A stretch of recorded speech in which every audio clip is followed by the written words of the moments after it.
Hello friends, welcome to rock talks. நான் உங்கள் ராஜேஷ். நீங்கள் என்ற கீழே கமெண்ட் பாக்ஸில் கமெண்ட் பண்ணுங்கள். இன்றைக்கி வீடியோவில் நம்ம எதை பற்றி பார்க்க போகிறோம் அப்படின்றது உங்கள் டைட்டிலே தெரிஞ்சிருக்கும். விவசாயம் பண்ணால் உலகம் அழியுமா அப்படின்ற டைட்டில் இருந்துச்சு. விவசாயம் பண்ணால் உலகம் அழியாது, விவசாயம் பண்ணுற முறையில் தான் இருக்குது. அதாவது இப்போ இருக்க மேக்ஸிமம் எல்லாருமே யூஸ் பண்ணுறது வந்துட்டு பெஸ்டிசைட்ஸ், அதாவது பூச்சிக்கொல்லி மருந்தை யூஸ் பண்ணி தான் விவசாயம் பண்ணுறாங்க. இது மாதிரி பண்ணுறதுனால பூச்சிலாம் இறந்து போனால் உலகம் அழியும். அது எப்படி அப்படின்றதான் இந்த வீடியோவில் பார்க்க போகிறோம். இதில் நம்ம முக்கியமாக பார்க்க போகிறது தேனீக்களை பற்றி தான் பார்க்க போகிறோம். தேனீக்களோட முழு விவரத்தையும் இந்த வீடியோவில் பார்க்க போகிறோம். வீடியோக்குள்ளே போகிறதுக்கு முன்னாடி நம்ம சேனலை சப்ஸ்கிரைப் பண்ணிட்டு பக்கத்தில் பெல் ஐக்கான் ப்ரெஸ் பண்ணிக்கோங்க. வாங்க வீடியோக்குள்ளே போகலாம்.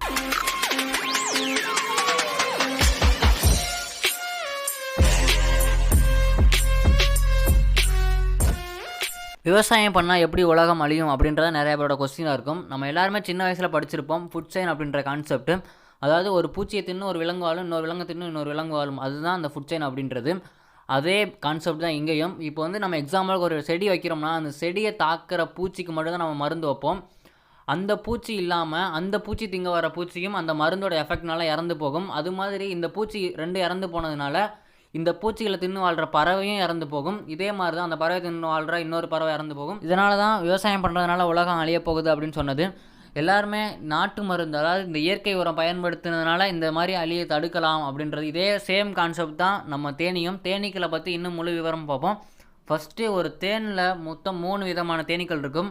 ராணி தேனி, ஒரு கூட்டுக்கு ஒரே ஒரு ராணி தேனி தான் இருக்கும். அதே மாதிரி அடுத்து ஆண் தேனி அப்படின்றது 20%. அதாவது 100 தேனி இருந்துச்சுன்னா அது 20% வந்துட்டு ஆண் தேனியாக இருக்கும்.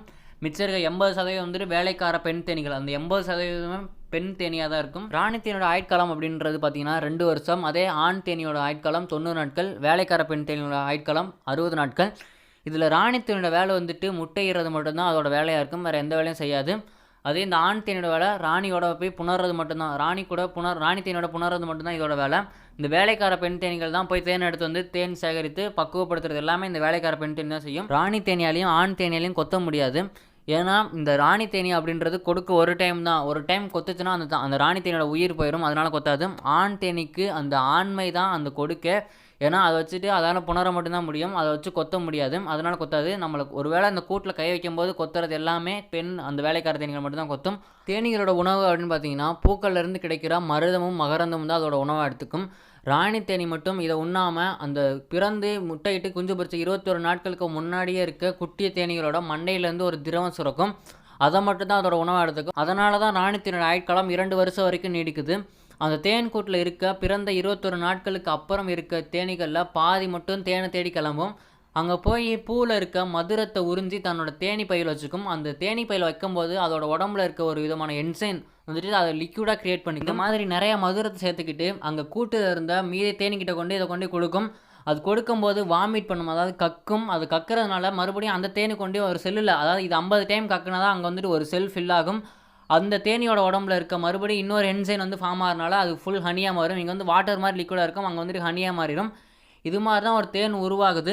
அதுக்கப்புறம் இந்த தேனி இருக்கிறனால மகரந்த சேர்க்கை அப்படின்ற ஒன்று இருக்குது. அதாவது இப்போ ஒரு தேன் போய் ஒரு பூவில் உட்காந்துச்சுன்னா அந்த பூவில் இருக்க மகரந்த தூள் வந்துட்டு அதோட கால்களை ஒட்டி இருக்கும். மறுபடியும் இது வேறு பூவில் உட்காரும்போது இந்த தூளும் ஒன்று சேர்றதுனால மகரந்த சேர்க்கை அப்படின்ற ஒன்று நடக்கும்.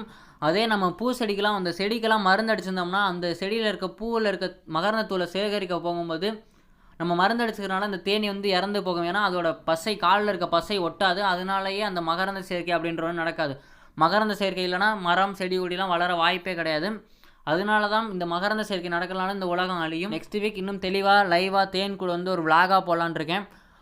இந்த வீடியோ பிடிச்சிருந்தா லைக் பண்ணுங்கள், பிடிக்கலாம் டிஸ்லைக் பண்ணுங்கள். வீடியோ பிடிச்சி மறக்காமல் கமெண்ட் பண்ணிட்டு உங்கள் ஃப்ரெண்ட்ஸ் அண்ட் ஃபேமிலிக்கு ஷேர் பண்ணிக்கோங்க. அடுத்த ஒரு இன்ட்ரெஸ்டிங் டாபிக் பார்க்க மாதிரி உங்களிருந்து விடைபெறுவது உங்கள் ராஜேஷ்.